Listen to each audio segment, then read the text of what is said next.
Bueno, buenas tardes, querido profesor. Yo voy a exponer sobre el tema de alveolo pulmonar, que constituye la unidad fundamental de la función básica de los pulmones y representa una de las estructuras más importantes de nuestro sistema respiratorio en nosotros los humanos.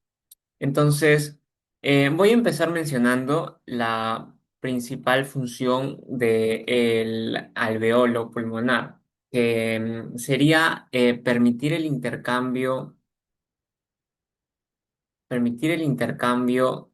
gaseoso entre el aire inspirado y la sangre circundante.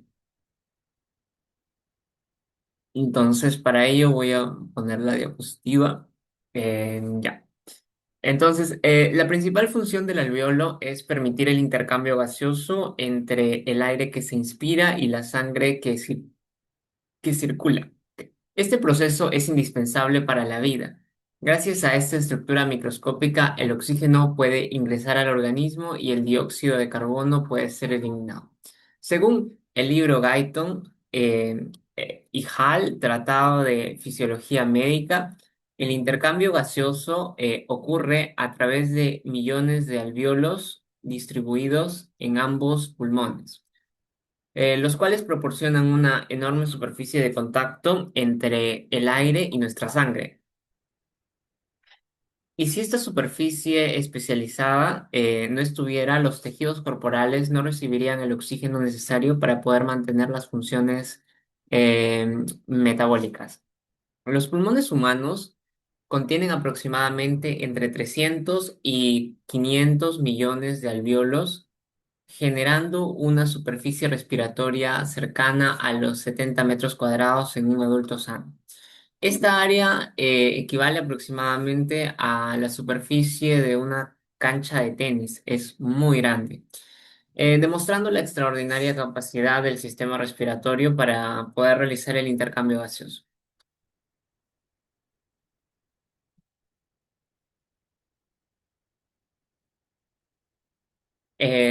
Desde el punto de vista clínico, el conocimiento profundo del alvéolo pulmonar es fundamental para comprender enfermedades frecuentes como la neumonía, tuberculosis, edema pulmonar, fibrosis pulmonar y síndrome de dificultad respiratoria aguda, y también la enfermedad obstructiva crónica conocida como EPOC. La palabra alveolo proviene del latín alveolus, que significa pequeña cavidad o pequeño saco. Los alveolos son estructuras microscópicas que se localizan al final de los bronquios respiratorios y constituye el sitio específico donde ocurre el intercambio gaseoso. De acuerdo con el texto Histología, texto y atlas de Michael Ross y a Bochian Paulina, los alvéolos son pequeñas vaginaciones saculares de paredes extremadamente delgadas que permiten la difusión rápida de gases entre el aire alveolar y los capilares pulmonares.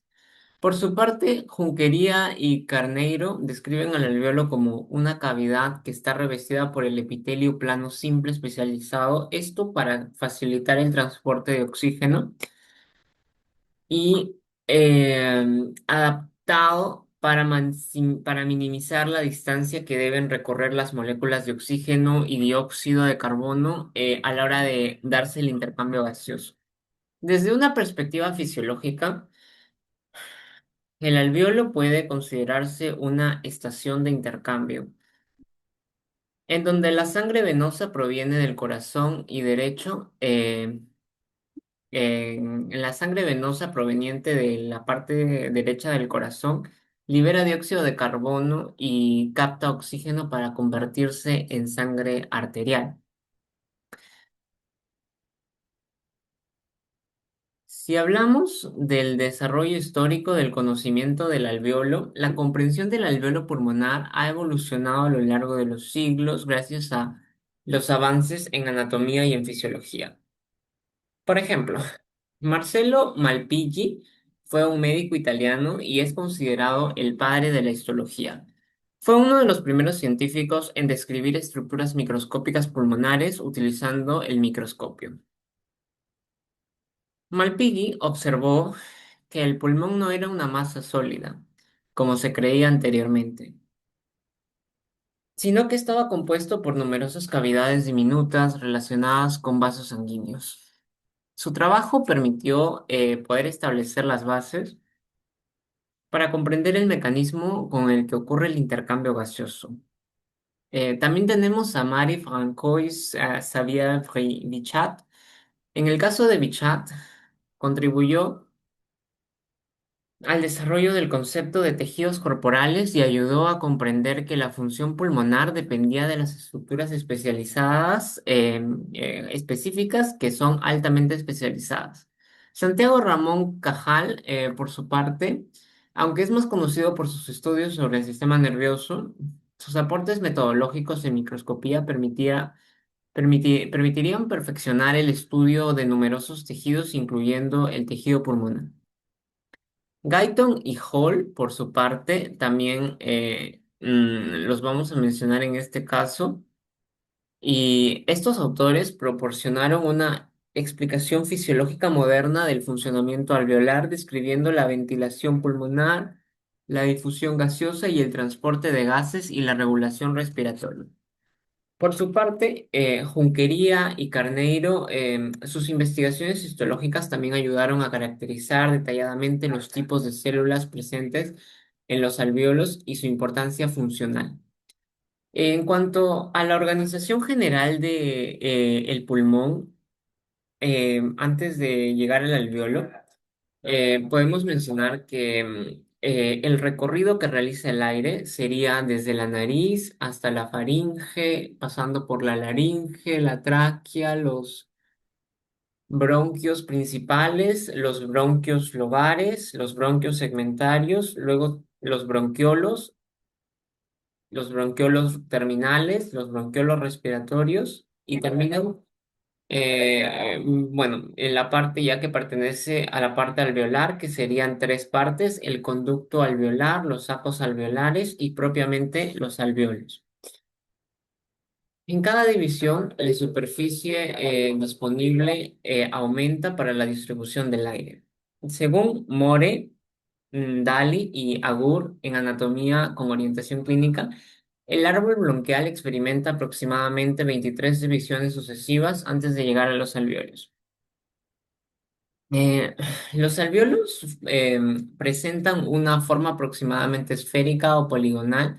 Su diámetro promedio oscila entre 200 y 300 micrómetros. Las paredes alveolares son extremadamente delgadas para facilitar la difusión gaseosa. Histológicamente, el alveolo está compuesto por epitelio alveolar, membrana basal, capilares sanguíneos, tejido conectivo intersticial, fibras elásticas, fibras reticulares, macrófagos alveolares. La presencia de abundantes fibras elásticas permiten que el pulmón se expanda durante la inspiración y regrese a su tamaño original durante la expiración. Rossi Paulina señala que estas fibras son fundamentales para mantener la elasticidad de, pues, en este caso, de los pulmones y poder favorecer así la ventilación de tipo normal. En el caso de los neumocitos tipo 1, que son células epiteliales planas extremadamente delgadas que representan un aproximado del 95% de la superficie alveolar, aunque constituyen solamente cerca del 40% del número total de las células que están en los alvéolos. Las características de las células alveolares. Características. Serían su forma aplanada, el citoplasma muy delgado, el núcleo pequeño especializado en intercambio gaseoso. Cubren casi toda la superficie alveolar. Su extrema delgadez le permite reducir al mínimo la distancia que deben atravesar las moléculas de oxígeno y dióxido de carbono. Debido a su alta especialización, poseen escasa capacidad de regeneración cuando sufren daño importante. Son reemplazadas indirectamente por neumocitos tipo 2. Los neumocitos tipo 2. En este caso son células cúbicas que se localizan entre los neumocitos tipo 1.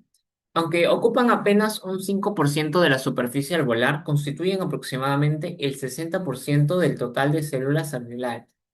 Las funciones que tienen es la producción del surfactante pulmonar. El surfactante es una mezcla compleja de fosfolípidos, proteínas, colesterol, iones, y su función consiste en disminuir la tensión superficial del líquido que recubre el interior del alveolo. Según Guyton y Hall, sin surfactante, los alveolos tenderían a colapsar después de cada respiración. La regeneración celular. Los neumocitos tipo 2 actúan como células progenitoras. Cuando hay una lesión pulmonar, los neumocitos tipo 2 generan una proliferación celular que a su vez genera una diferenciación y se produce, en este caso, la producción de neumocitos tipo 1 aproximadamente, pero la guía sería de neumocitos tipo 2 a proliferación celular, a diferenciación y a obtener neumocitos tipo 1. Este mecanismo resulta esencial para la reparación del tejido pulmonar. La importancia clínica del surfactante. La relevancia del surfactante puede observarse claramente en los recién nacidos prematuros. Cuando el pulmón aún no produce cantidades suficientes de, en este caso, la importancia clínica del surfactante. La relevancia del surfactante puede observarse claramente en los recién nacidos prematuros. Cuando el pulmón fetal aún no produce las cantidades suficientes de surfactante, se puede desarrollar un síndrome llamado dificultad respiratoria neonatal. Esta enfermedad provoca un colapso alveolar, un colapso del alveolo, hipoxia y dificultad, en este caso, respiratoria severa y la necesidad de ventilación mecánica. El descubrimiento de la función del surfactante constituyó uno de los avances más importantes de la fisiología, de la respiración en la etapa moderna. Em, los macrófagos alveolares. Los macrófagos alveolares también son llamados células del polvo. Son células del sistema inmunitario que se localizan en la superficie interna de los alveolos. Según Junqueira y Janeiro, estas células derivan de los monocitos sanguíneos y constituyen la primera línea de defensa frente a las partículas que se inhalan a microorganismos y a restos de células.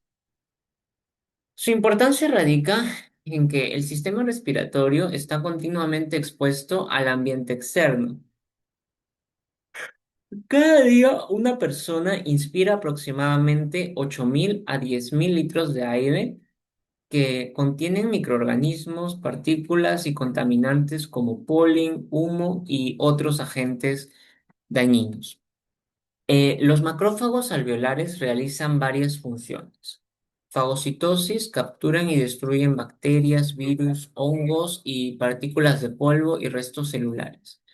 Los fagocitos consisten en, la fagocitosis consiste en rodear el agente extraño con una membrana celular para formar un fagosoma que posteriormente será degradado con enzimas lisosomales.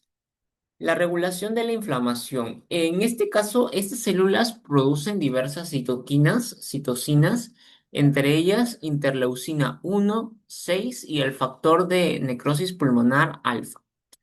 Estas sustancias coordinan la respuesta inflamatoria cuando existe una infección pulmonar. Manteniendo la limpieza alveolar, en este caso los macrófagos eliminan las células que están viejas y el material acumulado en el interior de los alveolos. Sin este mecanismo, la eficiencia del intercambio gaseoso sería menor. La Exposición crónica al tabaco altera significativamente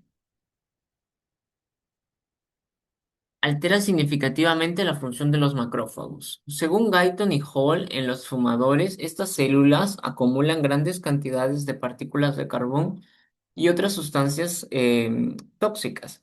Esto puede provocar inflamación persistente, daño del tejido pulmonar, desarrollo de enfisema y mayor susceptibilidad a infecciones.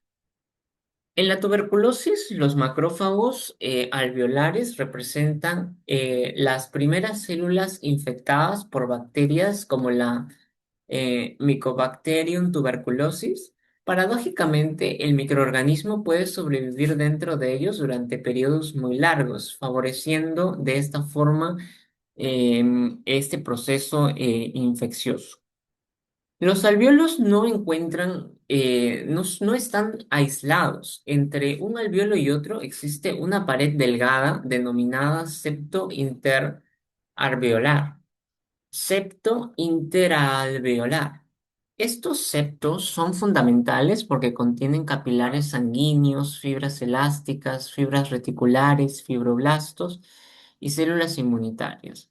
Rossi y Paulina describen el septo interalveolar como estructura extremadamente delgada diseñada para minimizar la distancia de difusión de los gases. Las fibras elásticas constituyen uno de los componentes más importantes del tejido pulmonar.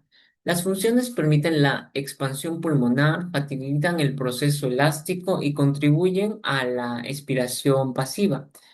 Durante la inspiración, las fibras se estiran; durante la expiración, las fibras recuperan su forma original. Gracias a este mecanismo, el pulmón puede expulsar aire sin necesidad de gran cantidad de energía muscular. Los poros de Koch.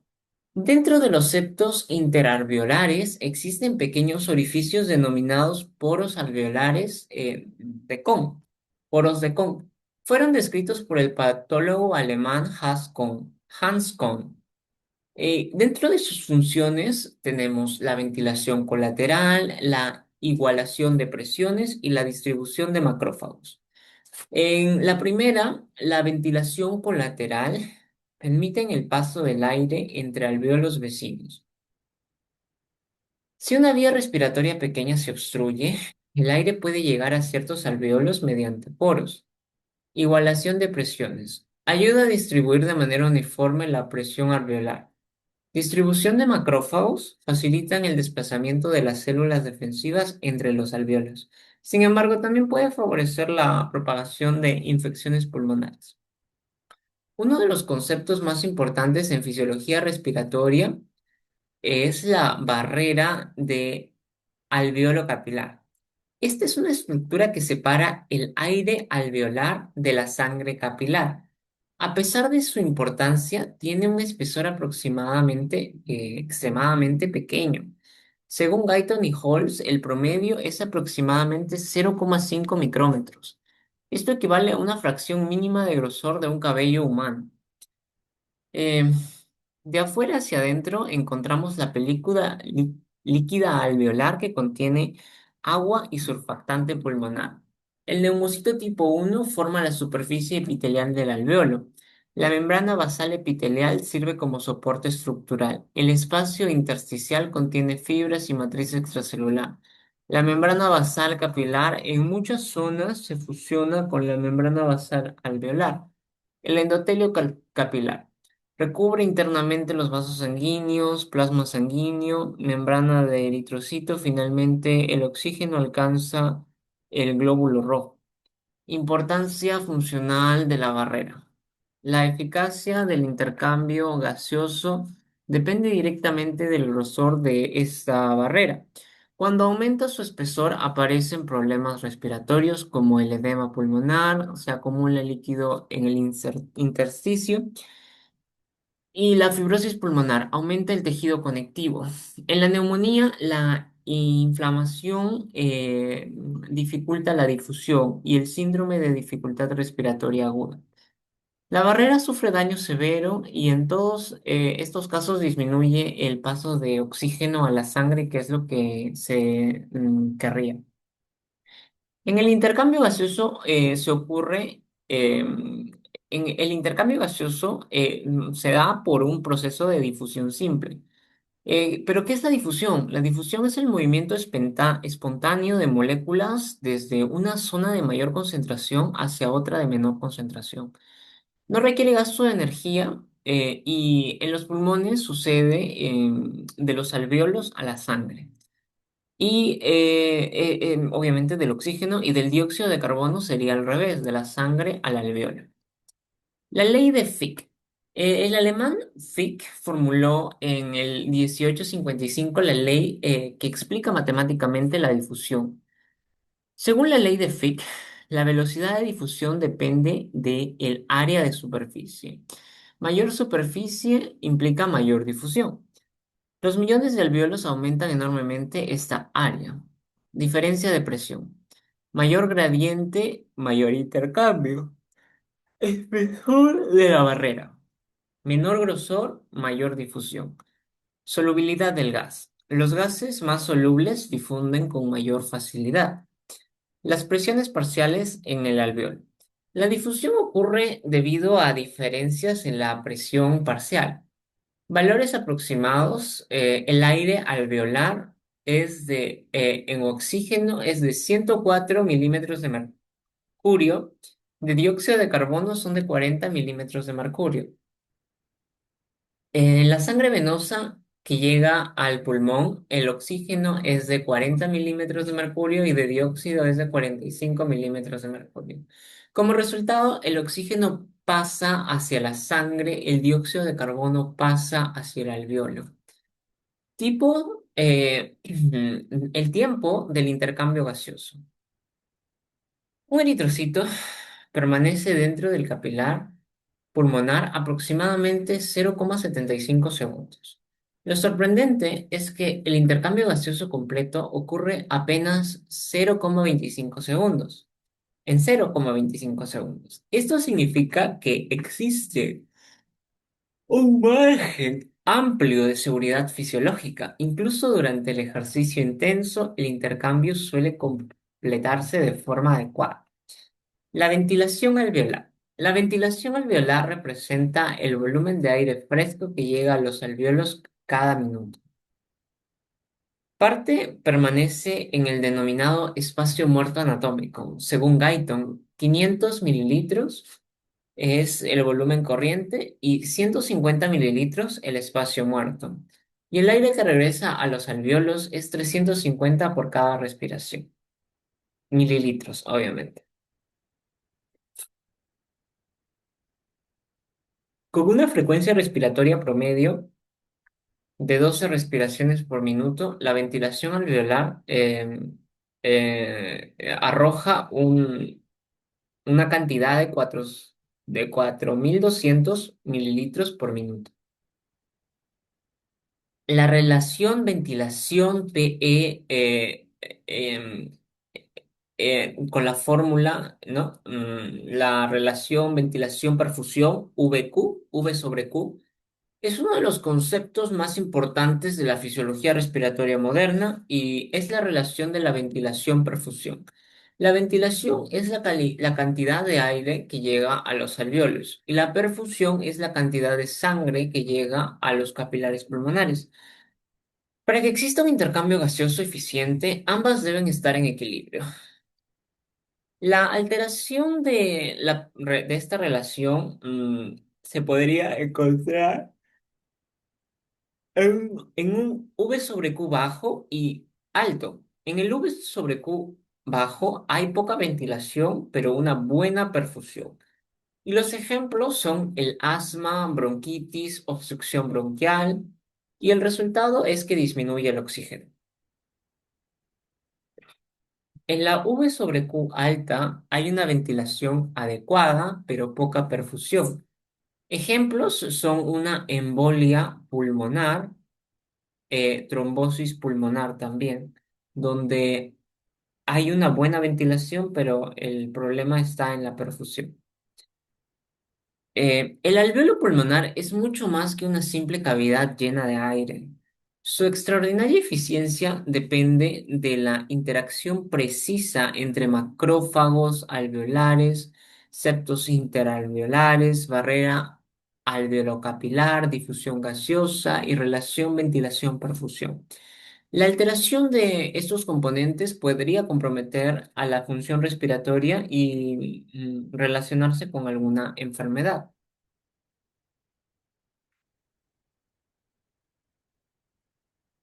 En la parte 3, la embriología del alveolo pulmonar.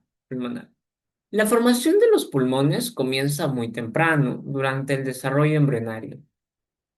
Según Lachman, el sistema respiratorio se origina a partir del intestino primitivo anterior alrededor de la cuarta semana de gestación. Durante esta etapa favorece una estructura denominada divertículo respiratorio o también llamada yerma pulmonar primitiva. Esta evaginación crecerá progresivamente para formar todo el árbol respiratorio. Las etapas del desarrollo pulmonar. Diversos autores, entre ellos Moore, Sattler, dividen el desarrollo pulmonar en cinco etapas principales. La etapa embrionaria, que se da de la 4 a la semana 7. Durante esta fase se forma la tráquea, bronquios principales, bronquios lobares, bronquios segmentarios. Es la etapa en donde se establece la organización básica del árbol respiratorio. Esta etapa eh, es antes de la etapa pseudoglandular, que se da entre las semanas 5 y 17, y recibe este nombre porque el pulmón tiene apariencia similar a una glándula exocrina.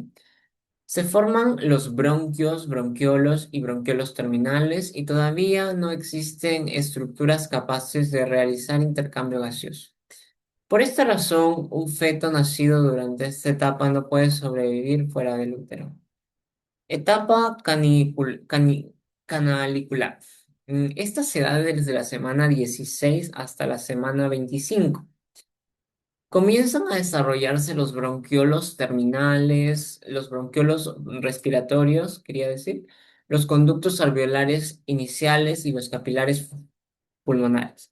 La vascularización aumenta considerablemente y empieza a establecerse el contacto entre el aire y la sangre que posteriormente permitirá la hematosis.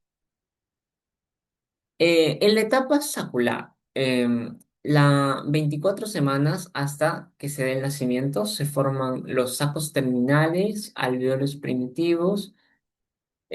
Los neumocitos tipo 2 comienzan a sintetizar surfactante y este acontecimiento constituye uno de los eventos más importantes de toda la fisiología respiratoria aproximadamente. Luego tenemos la etapa alveolar.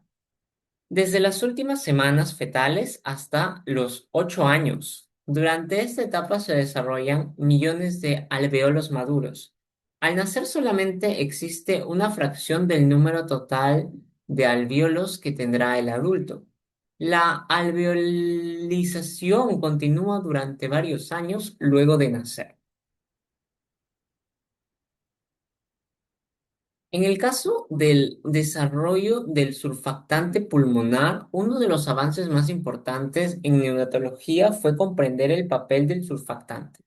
Los neumocitos tipo 2 comienzan a producirlo aproximadamente entre las semanas 24 y 28 de la gestación.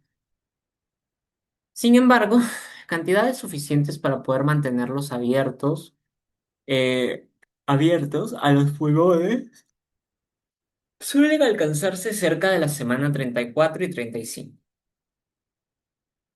Composición del surfactante. Según Guyton, el surfactante está constituido aproximadamente por fosfolípidos en un 85 y un 90%, principalmente de dipalmitoifosfatidilcolina, abreviado como DPPC, proteínas un 10%, incluyendo SP de la A a la D, Lípidos neutros, sobre todo el colesterol, y funciones del surfactante estarían en la de, bueno, tiene algunas funciones, tiene unas cuatro funciones que podemos mencionar en este momento. Y empezamos con disminuir la tensión superficial. Es la función principal. La tensión superficial tiende a colapsar los alvéolos. El surfactante reduce esta fuerza. Evita la atele- atelectasia. La atelectasia corresponde al colapso alveolar. El surfactante mantiene abiertos los alvéolos incluso después de expirar. Y la disminución, el trabajo respiratorio. Gracias al surfactante, los pulmones se expanden con mayor facilidad. Por ello se requiere menos esfuerzo muscular durante la inspiración. La función inmunológica. Las proteínas SPA y SPD participan en los mecanismos de defensa frente a microorganismos. Síndrome de dificultad respiratoria del recién nacido. Fue descrito ampliamente por el pediatra estadounidense Virgilia Apgar y posteriormente fue estudiado por numerosos investigadores y ocurre principalmente en prematuros. La causa fundamental es la deficiencia del surfactante pulmonar y las consecuencias son el colapso alveolar, hipoxemia, insuficiencia respiratoria, también cianosis. Y actualmente se puede tratar mediante la administración de oxígeno, la administración de terapia, también a través de ventilación y también acerca de una mejoría de la parte respiratoria de manera equilibrada. Y bueno, también se menciona la administración del surfactante exógeno. La circulación pulmonar, el alveolo depende de una circulación especializada para poder realizar el intercambio gaseoso. La circulación pulmonar fue descrita inicialmente por el médico español Miguel Servet y posteriormente fue ampliada por otros investigadores. Su función principal es transportar la sangre que, desoxigenada, va desde el corazón hacia los pulmones y devolver sangre oxigenada hacia el corazón. El recorrido de la sangre sería de la aurícula derecha al ventrículo derecho, al tronco pulmonar, a las arterias pulmonares, a las arteriolas, capilares alveolares, vénulas, venas pulmonares y de vuelta al corazón por la aurícula izquierda. En los capilares alveolares ocurre el intercambio gaseoso. Si hablamos de la hematosis, este sería el proceso por el cual la sangre venosa se transforma en sangre arterial.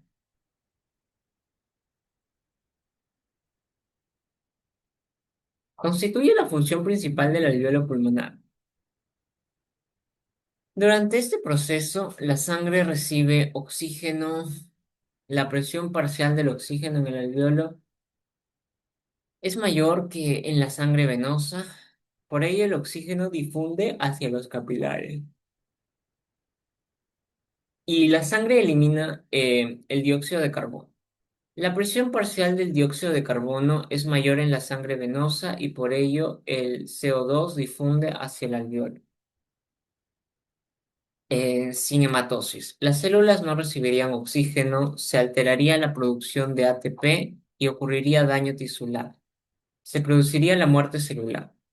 La hematosis representa uno de los procesos fisiológicos más importantes para la supervivencia humana. Transporte del oxígeno en la sangre. Una vez que el oxígeno atraviesa la barrera alveolocapilar, debe transportarse hacia todos los tejidos. Oxígeno disuelto representa un aproximado de 1,5% del total y se encuentra libre en el plasma. El oxígeno unido a la hemoglobina representa aproximadamente el 98,5% del total y la hemoglobina es una proteína presente en los eritrocitos. Cada molécula posee cuatro grupos hemo capaces de unirse al oxígeno, la hemoglobina y el alveolo. En la hemoglobina, en este caso, la hemoglobina actúa como un sistema de transporte eficiente. Cuando la sangre atraviesa los capilares pulmonares, la hemoglobina más oxígeno se convierte en oxihemoglobina. Posteriormente, esta molécula transporta el oxígeno hacia los tejidos del cuerpo. Si hablamos de la curva de la disociación de la hemoglobina, uno de los conceptos fisiológicos más importantes sería este, que fue estudiado por muchos investigadores, incluyendo a Christian Bohr. La curva tiene forma sigmoidea y explica cómo la hemoglobina capta y libera oxígeno. Por otro lado, el efecto Bohr. Christian Bohr describió un fenómeno fundamental que dice que cuando aumenta el CO2, la acidez y la temperatura, la hemoglobina libera oxígeno de forma más fácil. Y esto favorece que los tejidos metabólicamente activos reciban más oxígeno. El transporte del dióxido de carbono. El CO2 producido por las células también debe transportarse hacia los pulmones y viaja en tres formas principales. Disuelto en el plasma, que es aproximadamente el 7%, unido a proteínas, 23% aproximadamente, y forma compuestos carbamino, y como bicarbonato, que es aproximadamente 70%. ¿Qué es el mecanismo de más importancia? Y la relación principal sería CO2 más H2O, formando H2CO3, generando después iones hidroxilos, iones hidrógeno, más C, más HCO3, que sería en este caso parte del resultado. Esta reacción se cataliza por una enzima llamada anhidrasa carbónica. Pero, además de oxigenar la sangre, el alveolo también participa en la regulación del pH corporal. Cuando aumenta la concentración del CO2, aumenta la acidez y disminuye el pH. Y cuando el pulmón elimina el CO2, disminuye la acidez y el pH se normaliza. Por esta razón, las enfermedades pulmonares pueden producir alteraciones ácido-base que pues podrían ser de forma alterativas. Los autores clásicos importantes del estudio del alveolo, Adolf Fick, desarrollaron la ley de difusión de gases. Christian Bohr descubrió el efecto Bohr y August Krogh, investigó la fisiología capilar y recibió el Nobel en el año 1920. Arthur Guyton explicó la fisiología respiratoria moderna y John West es considerado uno de los mayores expertos mundiales en la fisiología pulmonar. Su libro Fisiología Respiratoria, Fundamentos, es referencia muy importante para los estudiantes de medicina.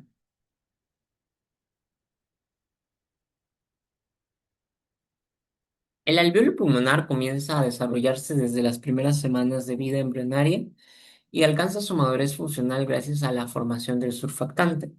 La vascularización pulmonar y el establecimiento de mecanismos complejos de intercambio alveol gaseoso, además de permitir la hematosis, participa activamente en el transporte de gases y en el mantenimiento del equilibrio ácido-base, demostrando que una estructura mucho más compleja sería, ¿no? Una estructura mucho más compleja de lo que aparentemente se podría pensar a simple vista.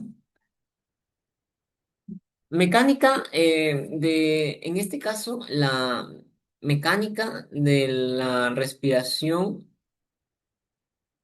respiratoria y el alveolo pulmonar. En este caso, la mecánica respiratoria es la rama de la fisiología que estudia los movimientos que permiten la entrada y salida del aire de los pulmones. Autores como Arthur Gayton y John West señalaron que el alveolo funciona como una estructura dinámica que cambia constantemente de tamaño durante la inspiración y la expiración. Durante una respiración normal, en la inspiración el diafragma se contrae y la cavidad torácica aumenta. Disminuye la presión intrapulmonar y el aire ingresa a los pulmones, los alvéolos se expanden. En la expiración, el diafragma se relaja y disminuye el volumen torácico y aumenta la presión intrapulmonar. El aire sale de los pulmones, los alvéolos disminuyen de tamaño.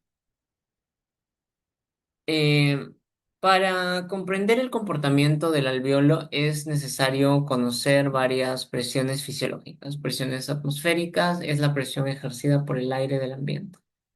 A nivel del mar, aproximadamente 760 milímetros de mercurio, y se utiliza como una referencia para medir otras presiones respiratorias. La presión alveolar es la presión existente dentro de los alvéolos durante la inspiración. El menos 1 milímetro de mercurio durante la expiración y más 1 milímetro de mercurio, aunque estos cambios parecieran pequeños, son suficientes para movilizar grandes volúmenes de aire. Es la presión existente, la presión intrapleural, en el espacio pleural. Normalmente es negativa y tiene un valor aproximado de menos 5 centímetros H2O. Esta presión negativa mantiene los pulmones expandidos. Si desaparece, el pulmón colapsaría. El neumotórax y colapso alveolar. Cuando entra aire a la cavidad pleural se produce un neumotórax. Las causas incluyen traumatismos torácicos, heridas que penetren o la ruptura espontánea de los alvéolos. Las consecuencias son la pérdida de la presión negativa, el colapso pulmonar, la disminución del intercambio alveolar y la perfección pulmonar y esa no sería, pero sería la dificultad respiratoria. Este fenómeno demuestra la importancia de las presiones fisiológicas para el funcionamiento alveolar. La distensibilidad pulmonar es la capacidad del pulmón para expandirse cuando recibe aire. Según Guyton, distensibilidad es igual al cambio del volumen sobre el cambio de presión. Otros factores que determinan la distensibilidad podrían ser la elasticidad pulmonar. Depende de las fibras elásticas y las fibras de colágeno. La tensión superficial alveolar, generada por la película líquida que recubre el alveolo sin surfactante, la tensión superficial aumentaría de forma notable. La integridad del tejido pulmonar. La destrucción o la fibrosis alteran la distensibilidad normal. Y, por ejemplo, la ley de Pallas, de Laplace, la ley de Laplace es uno de los principios físicos más importantes para comprender el alveolo. Fue formulada por el físico francés Laplace y la ley establece que la presión es igual a 2 por la superficie, la tensión superficial sobre el radio. ¿Y cómo se aplica la ley de Pallas al alveolo? Según esta ley, los alvéolos pequeños tienden a colapsar más fácilmente que los grandes. Sin embargo, esto no ocurre normalmente gracias al surfactante. El surfactante reduce la tensión superficial, estabiliza los alvéolos y evita el colapso. Por esta razón se considera una de las sustancias más importantes de toda la fisiología respiratoria. Los volúmenes pulmonares. Los alvéolos participan directamente en distintos volúmenes pulmonares. Volumen corriente, cantidad de aire movilizada en una respiración normal. El valor aproximado es 500 mililitros. En el volumen de reserva inspiratoria es el aire adicional que puede inspirarse después de una inspiración normal y son 3000 mililitros. En el volumen de reserva expiratoria es el aire adicional que puede expulsarse después de la respiración normal y son 1.100 mililitros. El volumen residual es el aire que permanece en los pulmones tras una expiración máxima, que son 1.200 mililitros. Este alveolo evita el colapso completo de los alveolos. Las capacidades pulmonares. Las capacidades pulmonares resultan de la suma de varios volúmenes. Capacidad vital, volumen máximo expulsado después de una inspiración máxima, 4.600 mililitros. La capacidad pulmonar total es una cantidad total de aire que está contenida en los pulmones y aproximadamente sería unos 5.800 mililitros. En el caso de las enfermedades que puedan afectar a los alveolos, muchas de ellas producen un daño directo sobre los alveolos y estas patologías patologías alteran el intercambio gaseoso, la elasticidad pulmonar, la superficie respiratoria y la perfusión capilar. La neumonía es una infección del parénquima pulmonar y puede causarse por bacterias, virus y también por hongos. Los cambios alveolares de la neumonía, los alveolos se llenan de un líquido inflamatorio, leucocitos, fibrina, restos celulares, y la consecuencia es que el espacio para el aire disminuye. Las manifestaciones clínicas vendrían a ser fiebre, tos, dolor torácico, disnea, hipoxemia. Ahora, si hablamos del edema pulmonar, el edema pulmonar ocurre cuando se acumula líquido dentro del intersticio de los alvéolos. Las causas podrían ser cardiogénicas, principalmente una insuficiencia cardíaca izquierda, y también no cardiogénicas, como sepsis, traumatismos, síndromes de dificultad respiratoria aguda. Y los efectos sobre el alveolo, el líquido aumenta la distancia de difusión y el resultado es menor paso del aire, también hipoxia e insuficiencia respiratoria. Enfisema pulmonar. El enfisema, bueno, en este caso constituye una de las principales manifestaciones de la enfermedad EPOC. Y bueno, en este caso es la destrucción progresiva de las paredes alveolares. Su causa más frecuente es el fumar, el tabaquismo, el fumar tabaco. Y los cambios estructurales, los alveolos pequeños se fusionan formando espacios más grandes. Y las consecuencias es que disminuye la superficie respiratoria y disminuye la elasticidad y aumenta el atrapamiento aéreo. Los síntomas son disnea progresiva, también fatiga, intolerancia al ejercicio. La fibrosis pulmonar. La fibrosis pulmonar consiste en reemplazo de tejido pulmonar normal por tejido cicatricial. Y los efectos alveolares serían que aumenta el espesor de la barrera alveolocapilar rígida pulmonar y disminuye la difusión de oxígeno, la distensibilidad pulmonar y las consecuencias serían que el paciente tendría que realizar más esfuerzo respiratorio para expandir los pulmones. Y bueno, también el síndrome de la SDRA, de la respiración, síndrome de la dificultad respiratoria aguda, es una de las enfermedades más graves que se relaciona con el daño alveolar. Las características serían la inflamación intensa, el daño de los neumocitos y el edema alveolar, hipoxia severa. Las causas serían la sepsis, neumonía grave, traumatismos, quemaduras extensas, el COVID-19 y el alveolo pulmonar. La pandemia causada por la enfermedad del COVID permitió que se comprenda mejor la importancia clínica del alveolo. El virus responsable del SARS-CoV-2 lo que hacía era principalmente infectar al neumocito tipo 2 y posteriormente esto provocaba una inflamación, daño celular y edema pulmonar, la formación de membranas hialíticas. Como consecuencia, pacientes desarrollaban hipoxia grave, neumonía bilateral, SDRA y fibrosis pulmonar residual. La medicina moderna, actualmente gran parte de la medicina respiratoria gira alrededor del estudio del alveolo, especialmente como la neumología, la medicina intensiva, la pediatría, medicina interna, cirugía torácica. Depende del conocimiento profundo de esta estructura, la comprensión de la fisiología alveolar que permita el desarrollo de ventiladores mecánicos, terapias con oxígeno, también surfactantes artificiales y nuevos tratamientos respiratorios. Conclusión de esta cuarta parte.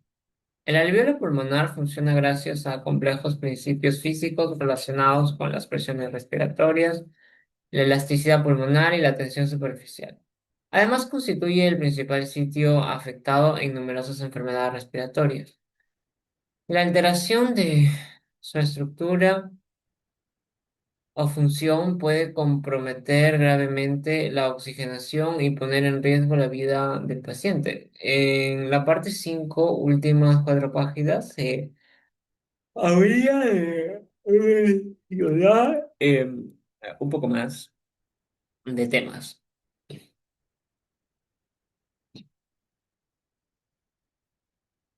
Durante gran parte del siglo XX, se pensaba que el pulmón tenía una capacidad muy limitada de regeneración. Sin embargo, investigaciones realizadas durante las últimas décadas han podido demostrar que el tejido pulmonar tiene mecanismos de reparación más complejos de lo que se creía. Autores como Harold Chapman, Bridget Hogan y numerosos grupos de investigación identificaron poblaciones celulares capaces de participar en la regeneración alveolar. Estos hallazgos han cambiado profundamente la visión tradicional del pulmón. La regeneración alveolar es la capacidad del pulmón para reparar las estructuras dañadas. Cuando ocurre una lesión grave, los neumocitos tipo 2 proliferan, se multiplican y se diferencian en neumocitos tipo 1 y, bueno, restauran el epitelio alveolar. Este proceso constituye uno de los mecanismos más importantes de la recuperación pulmonar. Los neumocitos tipo 2, como células progenitoras, durante muchos años se consideró que solamente producían el surfactante. Sin embargo, actualmente se sabe que también funcionan como células progenitoras y sus funciones podemos mencionar adentro de sus funciones a cuatro, como la producción de surfactante para mantener la estabilidad de los alveolos, la reparación tisular para reemplazar las células dañadas, la regulación inmunológica para participar en la respuesta inflamatoria, la comunicación celular, que interactúan con las fibroblastos y células inmunitarias. Por estas razones, muchos autores consideran a los neumocitos tipo 2 como las células más importantes del alveolo. Uno de los descubrimientos más relevantes del siglo XXI ha sido la identificación de células madre pulmonares.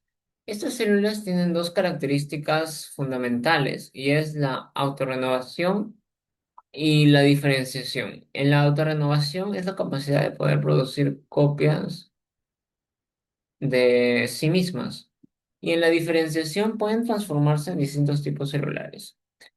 El estudio de las células madre permitiría a futuro reparar los pulmones lesionados, tratar fibrosis pulmonares, recuperar tejido destruido por enfisema, mejorar la recuperación después de las infecciones graves. Y actualmente muchas investigaciones se encuentran en fases experimentales. La ingeniería tisular combina conocimientos de biología celular, medicina, ingeniería biomédica y bioquímica. ¿Y su objetivo cuál es? Es crear tejidos funcionales capaces de reemplazar órganos dañados. La creación de alvéolos artificiales. En diversos laboratorios se trabaja en el desarrollo de estructuras que imiten el comportamiento de los alvéolos. Estas investigaciones buscarían reducir la barrera alveolocapilar, disminuir la difusión gaseosa, simular la difusión gaseosa, evaluar medicamentos, reducir las necesidades de experimentación animal. El pulmón en chip es uno de los avances más interesantes. Se trata de dispositivos microscópicos capaces de reproducir muchas de las funciones pulmonares y permitiría estudiar las infecciones respiratorias, las respuestas inflamatorias, la toxicidad respiratoria.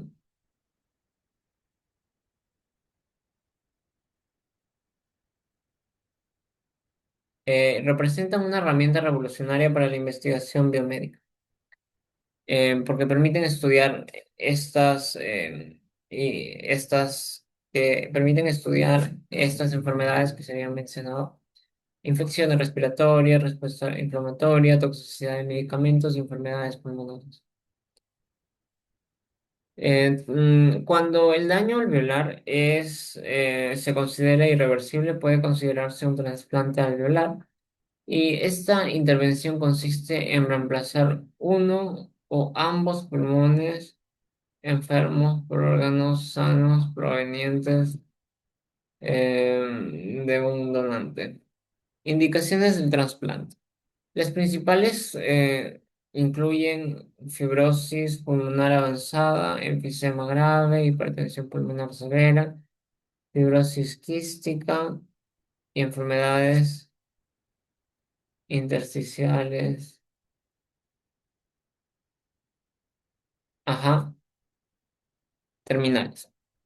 Aunque se puede salvar muchas vidas, em,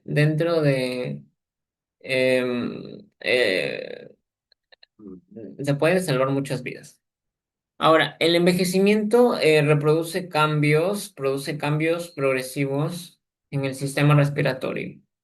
Entre estos podemos mencionar la disminución de la elasticidad pulmonar o la menor superficie efectiva del intercambio, o la reducción de la capacidad de la reparación. Las alteraciones inmunológicas, estos cambios explicarían por qué los adultos jóvenes presentan mayor vulnerabilidad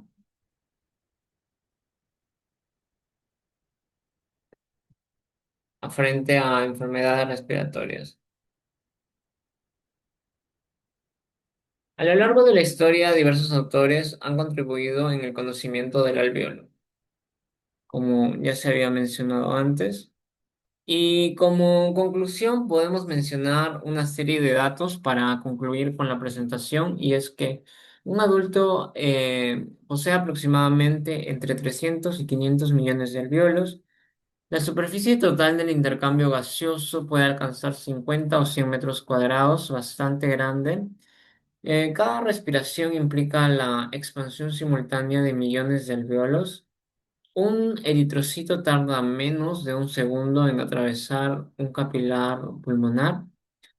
Un eritrocito, bueno, lo que ya se dice, lo que ya se dijo. Y bueno, la distancia entre el aire alveolar y la sangre puede ser inferior a un micrómetro.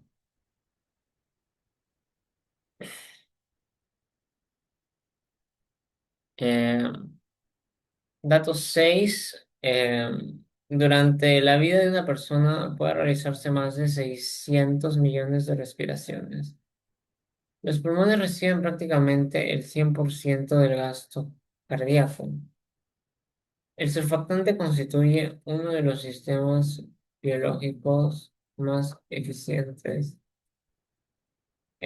para reducir la tensión superficial. Y por último, la importancia del alveolo en la medicina. En la medicina interna nos ayuda a comprender las enfermedades respiratorias. En la neumología, a diagnosticar y tratar patologías pulmonares. En la pediatría, a manejos de trastornos respiratorios neonatales, por ejemplo. Y en los cuidados intensivos, ventilación mecánica, soporte respiratorio podrían ser unos buenos ejemplos.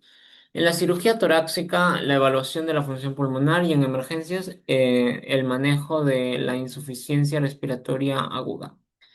En resumen, el alveolo representa la unidad funcional fundamental del pulmón, y su estructura está especialmente diseñada para optimizar el intercambio gaseoso.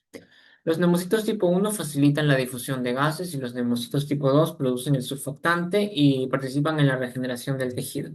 Los macrófagos alveolares proporcionan defensa inmunológica. La barrera alveolocapilar permite el paso eficiente entre oxígeno y también de dióxido de carbono de un lado a otro, el de oxígeno hacia adentro y el de dióxido hacia afuera, y el surfactante evita el colapso alveolar. La ventilación y la perfusión tienen que mantenerse en equilibrio para garantizar una adecuada oxigenación, y numerosas enfermedades afectan la función alveolar, como por ejemplo la neumonía, el edema, efisema, fibrosis. Y bueno, los avances respiratorios conducen, los avances científicos actuales buscan desarrollar estrategias para lograr los avances científicos actuales buscan desarrollar estrategias de regeneración pulmonar, ingeniería tisular, terapias avanzadas para restaurar la función alveolar.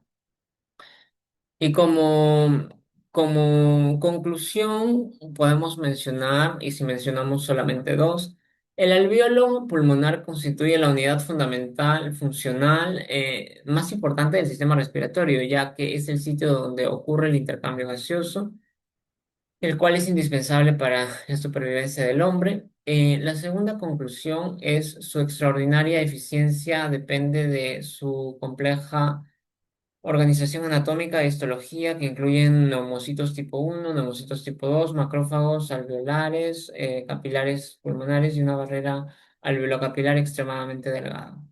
Y la tercera conclusión es la producción de surfactante pulmonar, representa uno de los mecanismos fisiológicos más importantes para mantener la estabilidad alveolar y reducir con esto el trabajo respiratorio. Gracias.